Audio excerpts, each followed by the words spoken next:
Hindi stories. छोटा सा तिनका। एक सेठ जी ने शहर के बाहर एक आलीशान कोठी बनवाई। उनकी कोठी के आगे बहुत बड़ा व सुंदर बगीचा था। बगीचा बड़े और फलों वाले पेड़ों से घिरा हुआ था। सेठ जी ने बगीचे की देखभाल के लिए 2 माली नौकरी पर रख लिए थे। वे दिन भर फूलों के पौधों की देखभाल करते, उनमें खाद डालते, उन्हें पानी देते थे। हवेली सालों से बंद पड़ी थी, लेकिन सेठ जी के आने से उस हवेली की तो जैसे किस्मत चमक गई, साथ ही बगीचे की सुंदरता भी बढ़ गई थी। इससे सभी पेड़ और फूलों के पौधे बहुत खुश थे। अपनी सुंदरता पर बहुत घमंड में रहते थे। उन्हें देखकर सभी उनकी तारीफ करते थे। इन्हीं पौधों के बीच एक तिनका उगाया था। जब वह तिनका थोड़ा सा बड़ा हुआ तो उसे वहां के पौधे और पेड़ चिढ़ाने लगे। एक पौधे ने कहा, तुम न तो सुंदर फूलों से सज सकते हो, नहीं तुम्हारे से कोई फल निकल सकता है, इसलिए तुम किसी काम के नहीं हो, फिर यहाँ क्यों खड़े हो। यह सुनकर तिनका बोला, मुझे भी प्रकृति ने कुछ सोच कर बनाया होगा, किसी का मजाक नहीं उड़ाना चाहिए। लेकिन सभी पेड़ और पौधे मिलकर उसका मजाक उड़ाते रहते थे। उनकी बातों से बेखबर तिनका अपनी मस्ती में झूमता रहता था। उसकी जड़ें जमीन में बहुत मजबूत थीं, लेकिन उसका ऊपर का भाग थोड़ा सा ही निकला हुआ था। वह मजे से लहलहाता रहता।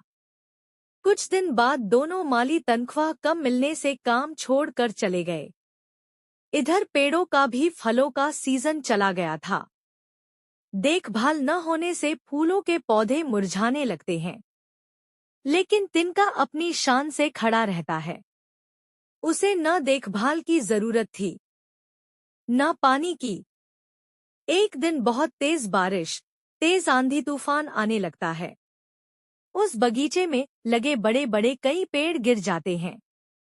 इसी तरह फूलों के पौधे अधिक पानी की मार सहन नहीं कर पाते और झुक जाते हैं। झुके हुए पौधों पर जब तेज पानी पड़ता है तो कई की डालियां टूट जाती हैं। रात भर यही सिलसिला चलता रहता है।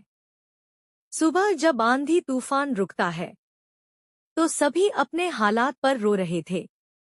तभी एक गिरे हुए पेड़ ने कहा, देखो हम अपनी अकड़ में जिस जिनके का मजाक उड़ाते थे वो तो पहले की तरह खड़ा लहलहा रहा है, क्योंकि वह ऊपर कम है और उसकी जड़ें अंदर तक हैं।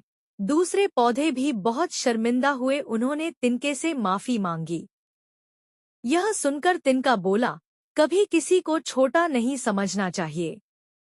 शायद भगवान ने तुम्हें दंड दिया है। अब तो मैं भी तुम्हारे लिए कुछ नहीं कर सकता, लेकिन मैं ईश्वर से प्रार्थना करूंगा कि तुम फिर से जीवित हो जाओ। कुछ दिन बाद सेठ जी ने नए माली रख लिए। उन्होंने पौधों को ठीक से लगा दिया, लेकिन पेड़ों को लकड़ी वालों को बेच दिया। वे उन्हें काट कर ले गए।